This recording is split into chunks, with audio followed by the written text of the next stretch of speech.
Hi and welcome to another episode of eCommerce One. And today's guest is Alex Doyle. Now, Alex is the founder and CEO of ALTR London, a cosmetic company with a focus on environmentally friendly products for men. How you doing, Alex? You okay? Yeah, I'm not too bad, thank you. How are you doing? I'm doing really well, really well. Yeah, really good. Busy week. And I think, as we were saying before the call, it's almost like there's been a light switch put on in a lot of businesses this last few days. Literally madness since Monday. I think obviously we've got this maybe an element of a lot of children going back to school and a lot of summer holidays been and done. And I know you were saying how busy things are as well. So I think it'd be good to get a little background from you, sort of the motivation behind ALTR London, if that's okay.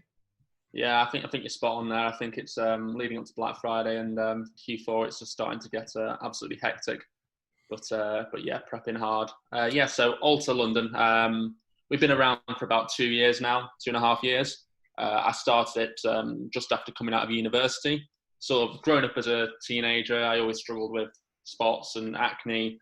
And obviously, as a sort of teenage guy in school and then university, you can become quite self-conscious of it, particularly when you're going out a lot and you're on social media all the time.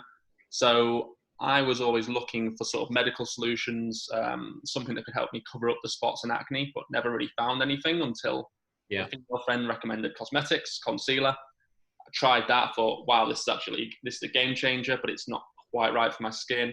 I don't really know how to apply it. Like, guys just aren't brought up wearing makeup, cosmetics in the same way that women are.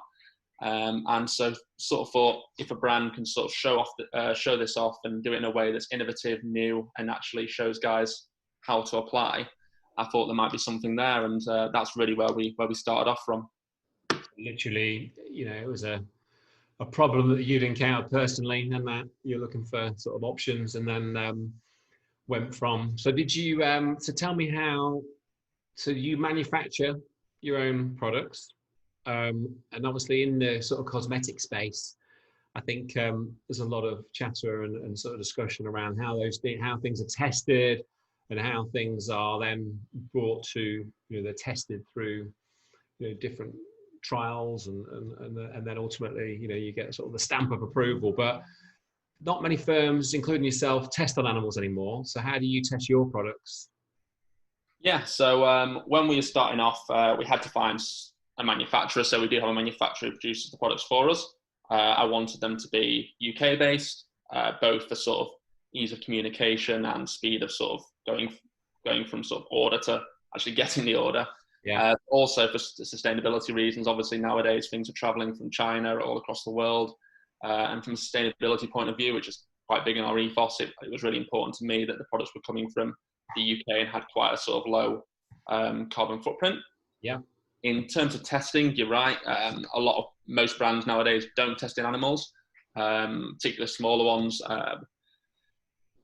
And the way we do the testing is, the technical side of it, we leave to our manufacturers mainly, but make sure that it's all dermatologically tested. Always a tough word, that one. But obviously, for myself, growing up with acne, it's really important that products sort of doing more good for the skin than they are harming it, which can be the case with a lot of cosmetics products nowadays. So, like our Face Fix concealer, for instance, which is our best seller. That has supreme China clay in it, which is an ingredient that actually removes excess dirt, grime, and oil from the skin, which are prime causes of acne and other skin problems. Yeah. Okay, so very important how the product is manufactured, very important how the product is transported. So you've got that sort of sustainability aspect, that sort of carbon footprint aspect. And I think how important has that been to like the branding of the products and the brand, in terms of I know you've got a huge community out there. I think that ties in quite nicely with that community, doesn't it? It's obviously you've got a certain way that you do business and a certain way that you will only run with and sell products that sort of fit and tick that box. I think that's it nowadays. We are very much targeted at sort of Gen Z and millennials, who are obviously much more conscious environmentally and socially than perhaps consumers have been in the past. So nowadays it's really important to have a good ethos behind the brand, and that sort of comes from your practices from making the product to when you're marketing the product and Yeah. beyond that even to when you're actually fulfilling the products and the sort of follow-up journeys beyond that. So community-wise, obviously you're very strong on a lot of the different social channels. Any insights you can give the listeners into some of the things that have worked for you on the community aspect, or some of the advice you would give on building that community? Yeah, for sure. I mean, I think being a male makeup brand, we started off very Facebook focused, very Instagram focused as well. We did, obviously being makeup for men, we were one of the first brands out there, and there just wasn't like the search volume there, so we weren't really getting much traffic from Google organically. Yeah. So we really had to focus on push advertising, Yeah. which we did a lot of through Facebook marketing, where we use a lot of influencer posts particularly. Yeah. That I find helps in terms of sort of building a bit of trust and confidence around a product that guys haven't tried before, perhaps showing the sort of favorites, reality stars, or even just micro influencers. I think it sort of really gains that credibility from them to your brand in a sense. I think once we acquired those customers and they're following us, it's really about posting relatable content. We do a lot of stuff in terms of memes, as well as a lot of tutorial content and giveaways and IGTV and all that sort of thing. Really, that's really important, sort of building that connection to the consumer. So a whole mix there in terms of the types of content. I know you do a lot of, like say, makeup tutorials and video. So you get your community to create video and send video and reviews and that style. Sort of the real customers that are using the product actually chipping in and contributing, just to the whole sort of content piece.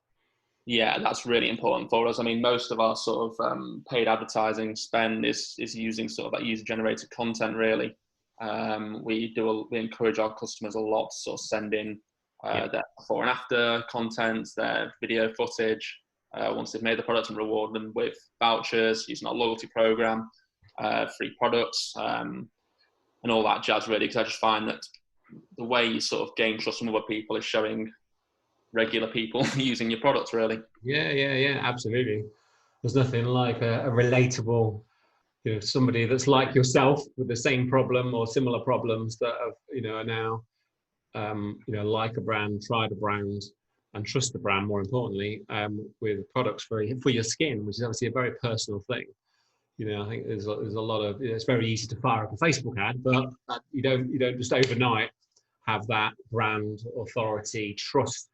It takes time, and if you've got your actual genuine customers posting videos of how happy they are, and there's a consistent flow of different creatives of actual consumers that are buying your product, what there's nothing better, is there? I mean, in any business, it's all right businesses saying how great their products are, which everyone could do, can't they? But nothing better. Same for a boring old agency, in comparison to an e-com store.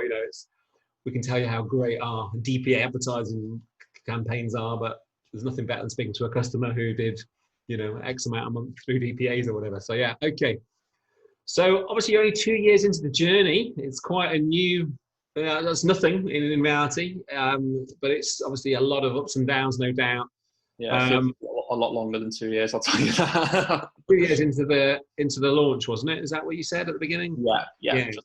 Sorry, yeah. From sort of obviously a lot of time behind, but before the sort of the actual live. What would you say has been some of your biggest learning points throughout your journey? I'd say a big thing that I've been focusing a lot more on recently is mentality, really. When it comes to business, I think that it's very easy to go through the highs and lows of running a business and letting that sort of affect your mood in a sense. And I think that sort of trickles down into everything you're doing. I think it trickles down into your creativity, for one. When you're looking to market your business, if you're not in the right frame of mind and thinking positively, I think that can really sort of show in what you're producing and how you're marketing to customers. So that's been a big focus for me recently, is sort of really getting on top of the sort of mental game, having a positive attitude. Have you got any sort of routines then, and sort of specific things that you do, or is there any sort of actionable takeaways that you'd recommend? Is any sort of morning things and sort of it's not, or? I feel like it should be something really exciting, and now you say it like that, but it's more just particularly for me, I find exercise is super important. Like if I'm exercising regularly, I'm getting angsty, I'm getting frustrated, and I really need something to be able to take that out. Thankfully, I play a lot of football, which helps me take out the energy. Otherwise, it would be yeah, some of the guys here started five-a-side, I think yesterday, actually. It's like, wow. I like a bit of fitness, don't get me wrong. I'm with you on that. I think it's obviously more and more challenging. It has been more and more challenging when we're working from home. To sort of sure, you just staying inside all the time, and you don't get that sort of break perhaps from work-life balance. And then if you've not got that other sort of thing to really take your mind off it and sort of channel your energy into it, can be quite draining. Yeah. So obviously you're in a a niche, a sub niche within sort of grooming, male grooming, or male cosmetics. You're saying about some of the social media strategies you're doing. Sounds fantastic, but still there must be a lot of other brands doing similar things, and still. For the guys that are listening and sort of trying to get a takeaway from the podcast, it still can be challenging to sort of raise your head above and be heard above all the noise that's out there in either, whether in whatever industry you're in. So any sort of tips you can give to really get noticed? You talked about influencers, which I think is, I think a lot of people obviously know about that area, but it's not as well known. It's not like I always know about SEO, PPC, Facebook ads, but influencers. Maybe talk about that a bit more, and also anything else that you think the listeners could get value from in terms of really getting heard above all the noise that's out there in an industry. No, 100%. I mean, like you say, we're kind of niche in the sort of grand scheme of things, but even within that, I mean, we've been around for 2 years now. We were like the first guys really doing this sort of men's makeup and taking a social media approach. And then within the last year or so, it's just suddenly there's a new brand popping up. Seems like every other week there's a new brand popping up and trying to do this sort of same thing that we're doing and following in our lead in a sense. So it's really important, I think, like you say, to sort of try and make sure you're constantly ahead of the game, which is never easy to do. But I think that's the main thing, really, is it's making sure you're producing content that is innovative and different. And like you say, influencers, okay, everyone's using influencers nowadays, but doing that in a way that's different is super important. The way we do it now is try and build that trust by getting influencers onto a sort of longer term contract, essentially. So we have influencers sign up for 3 to 6 month contracts whereby they get free products and affiliate commission. Do you find them yourself, or do you work through an agent? How does that work? We're not an influencer agency. I'm intrigued personally how it's not something we do at all, and I think a fraction of our clients do as well. Where's a good place to start? Guys that are listening, right? They want to engage influencers. What's a couple of strategies to engage them? Yeah, I mean, we do most of it ourselves. Like being a sort of brand focused on millennials, etc. It's a bit easier because we have quite a good fan base, quite a big community as well nowadays, which means that they come directly to us a lot of the time and sort of want to collab. And then it's sort of, particularly when it's people who've used your products before, it's actually easier as well because they might not have as big a following, but they know how to use your product. They they like your product and they're going to do a really good job of selling it. And I think that authenticity is super important as well. So I think that people sort of have these boundaries of followers. They have to have X amount of followers. When in reality, I think actually the content is the most important part. So the most value you're going to get is through being able to reuse that content and sort of reshare it. And so that's a big one for us, is when they come to us. And then there's also a cool app called Carro out there as well, which I don't know if you've heard of. That's a Shopify app, and they basically can sort of take your customer data and see how many Instagram followers they all have, essentially. So they can make them to Instagram profiles, see, okay, these are your customers with the most influence. You can then reach out to them, and that's all for free pretty much as well. So it's a really cool platform to start off if you want to look within your existing database. Yeah, that's amazing, isn't it? I think you've got influencers, and like anything, you've got these tiers, I guess, where you've got these maybe household names, which are going to be very expensive and maybe not connect, or it's going to be hard to find somebody that really connects with your audience, maybe. But when you've got these existing customers that are, they're still gonna have quite a following, but they're going to be, I guess, to put it bluntly, they're going to be cheaper, aren't they? To get started, and obviously, and they're obviously there on a journey as well as influencers and social media sort of influencers. So you're going to build relationships, I assume, with some of these people that are up and coming, which is great for the brand as well, commercially for both sides. You're working with up and coming people, they're working with up and coming brands. Commercially, you're both winning. Would that be fair to say?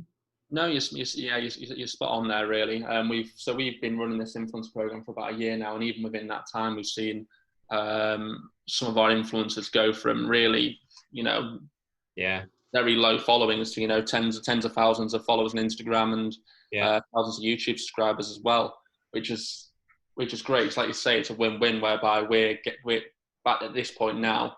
We're getting followers from them, and they're getting followers from us while sharing each other's content. So it's so it literally can start for a few £100 sort of thing, is what we're saying, potentially.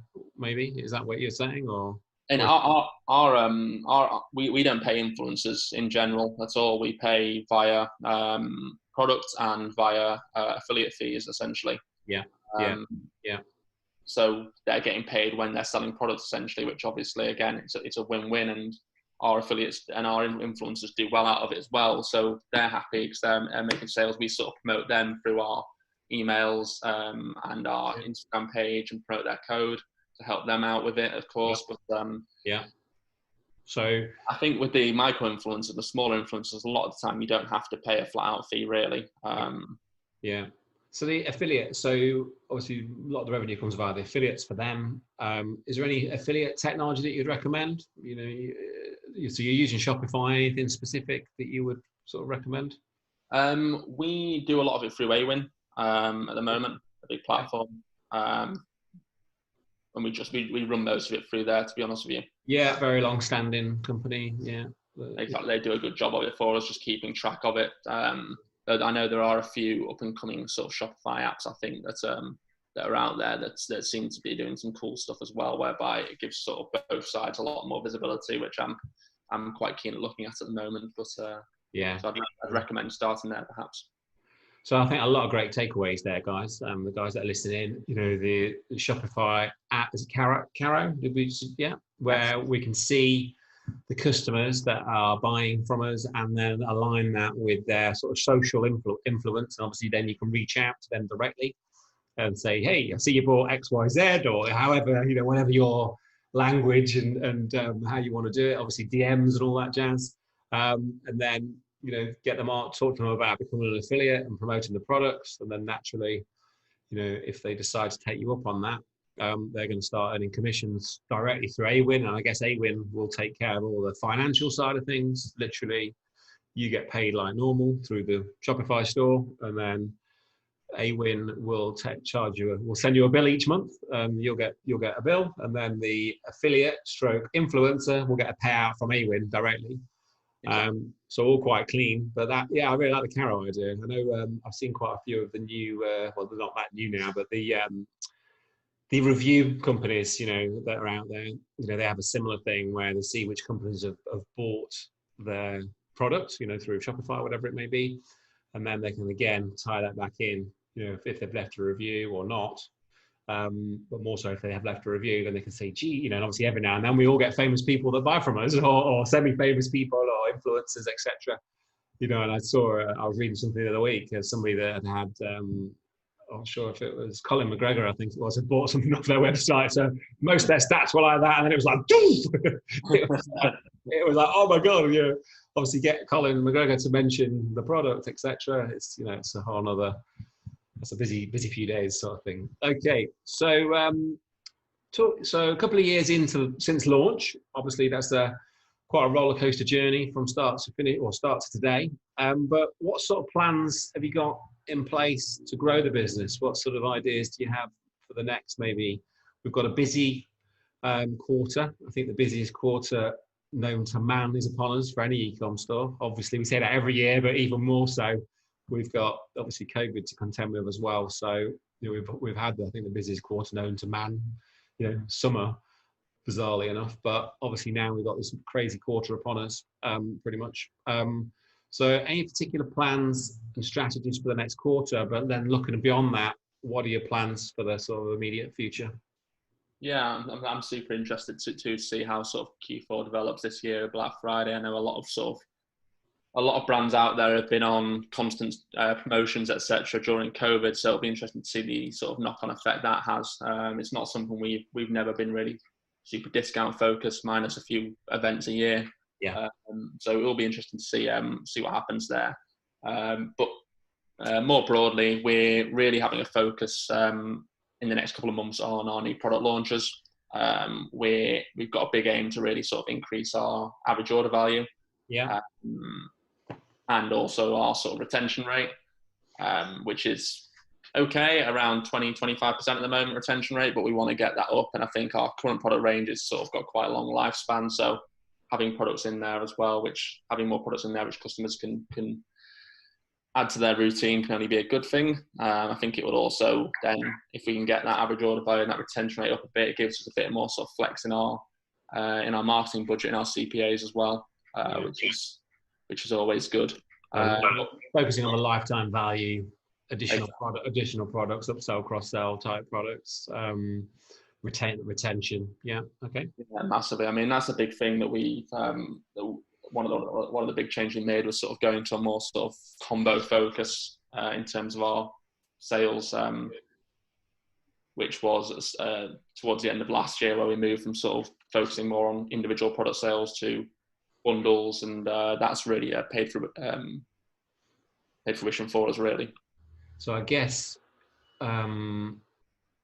we as a young man or a man, you're buying your products, but if you're helping to cure and conceal acne and spots and the various different skin conditions, and you sort of that's a niche, absolutely. But then are you planning on then having completely different products to go after that? So obviously, because if you say, you've acquired that customer, they're buying your product every other month to conceal or to help cure.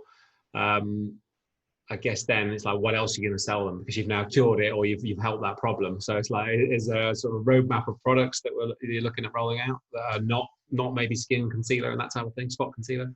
No, you're spot on there, really. I mean, it was quite interesting, actually, because when I started the business, we started with two main products, which was our moisturizer and our concealer. So moisturizer, obviously more traditional skincare. Yeah. Most guys know about moisturizer if they don't use it, perhaps, but concealer is obviously a bit more niche. I thought initially, okay, what will happen is the moisturizer will be the gateway product into the brand, and then people will sort of look around and buy the more cosmetic focused products. Yeah. In reality, I was completely wrong. I was talking nonsense. Basically, the problem with moisturizer is it's not the easiest thing to sell over the internet because you don't have that touch and smell element of it, obviously. Yeah. And it's a much more crowded field.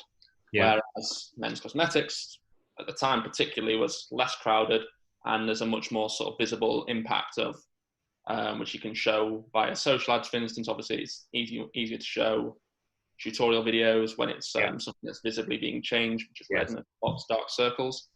And then what we've seen essentially is now most of our customers on the first purchase are buying our concealer, our BB cream, the cosmetic products, and then they're coming back and buying the skincare products, and then that's getting, and then those are the products they're sort of repurchasing because they have a sort of shorter lifespan. So yeah, what you're saying basically is spot on, whereby we're sort of looking to sort of move out, expand away from purely makeup to sort of broader skincare, broader male grooming. I've got two teenage sons. One's 13, I had to think then. 13, 15, and they've got a bathroom each, and ensuite and whatnot. And I walk in their bathroom. I thought I had some gear, sort of thing, and it's just like, they're obviously really into, as a lot of young men and women are, obviously into looking good and smelling good, and the different. He's got different. I won't mention any brands, maybe, but all the different products and different brands, and you can just sort of see now, they've started on that journey as a probably 13-year-old, even probably 12. They probably started in the house, probably younger than that. They get all the different aftershaves for Christmas from Uncle whatever and Auntie this. They've got them all stacked up in the last 4 years. And, yeah, it definitely seems like it's getting more and more image focused as we go sort of through the generations. I mean, whenever we're going out, my kids, I mean, they look so bloody smart and smell so good, and it's just like, I mean, I'm sure we all did, but it's like, wow, they really, really take pride in their parents, which is great, as boys as well. Speaking of teenagers, something else I did want to touch on actually when we were talking about growth is sort of TikTok. Yeah. It's something we're doing a lot more of now. Yeah. We started advertising on TikTok over summer. Yeah. It's been a journey. It's obviously sort of see highs and lows of it. Yeah. But generally, I mean, the CPMs are so much lower than Facebook. I think it's a really cool platform, and I think as it develops more and the ad platform develops more, it's going to be a really cool tool for marketers moving forward. Yeah, we were asked to join the partner program about 4 months ago, which we did accept and signed up, but then we've been that busy with the Google Shopping side that we decided just to hold for now. But obviously we're seeing a lot. Obviously it's all brand new, isn't it? It's only like 4 or 5 months it's been out there really. But yeah, amazing. We've got a lot of agency friends that own other agencies, obviously crazy low CPMs and whatnot. But I've not heard massively of sort of what would your stance be on return on ad spend and sort of early days? Like I say, it's been going. It's very up and down. Like when we first launched TikTok ads, we saw an immense return. Like immediately, it was really exciting for the first 3 to 5 days, and suddenly it started to lull and further, and then suddenly sort of petered out, and then we started up again. So we sort of stopped advertising there for a few weeks and started up again a few weeks ago, and starting to see good results again actually. The problem is, I find with the platform is the tracking isn't as advanced as Facebook, so it's difficult to sort of monitor. We're having to use discount codes, which is a bit that's basically monitor sales, which is always you're not going to get the full picture. But I mean, we were seeing pretty good returns, and particularly when TikTok at the moment are sort of helping advertisers out. I think they're doing a sort of double your ad spend promotion at the moment, whereby you spend 100 quid to get your 100 quid free credit. So it's kind of halving your sort of CPA, which is I mean, they certainly push it. Obviously, they're advertising on telly, they're advertising everywhere to advertise the fact that you can advertise on there. But I've yet to see or hear. I mean, we're not doing the ads yet, so it's not firsthand, but I've yet to hear anybody say about return. And I know it's early days, but I mean, it's something we will probably hold off till in the new year, personally. But it's obviously an interesting one, especially for your target audience. That's it. I think it's a very good sort of authoritative on market, particularly. So it's we interviewed another lady from Beauty Boulevard about 3 months ago, and that's something they're looking at. They're a cosmetic brand, various products, glitter lips and whatnot, various other products, but that's something I know they were looking at as well. Okay, so what would you say has been your biggest challenge as a young business owner? Yeah, I'd probably say it is sort of re-innovating in a sense. I mean, we've only been going for two and a bit years now, but even then, like say new brands coming into the market, we sort of come up with an approach that's working, and then you've got to sort of adapt as you go along, really. Because like I say, other brands sort of catch hold of what's working, and you've got to change again. I think it's quite easy in a way to come up with the first idea, the idea for a business, and an original sort of marketing campaign around it. Okay, we're going to do this to market it. I think it's very, very tough to sort of constantly be creative, constantly come up with new ideas. And I think the way I personally have sort of started to get over that sort of block is having people around me that I can sort of bounce ideas off, and having a lot more contact with people who know what they're doing as well, which is always useful. But I think early days, particularly, I mean, I was on my own, obviously doing it, and then it can be quite tough to really be constantly coming up with new ideas.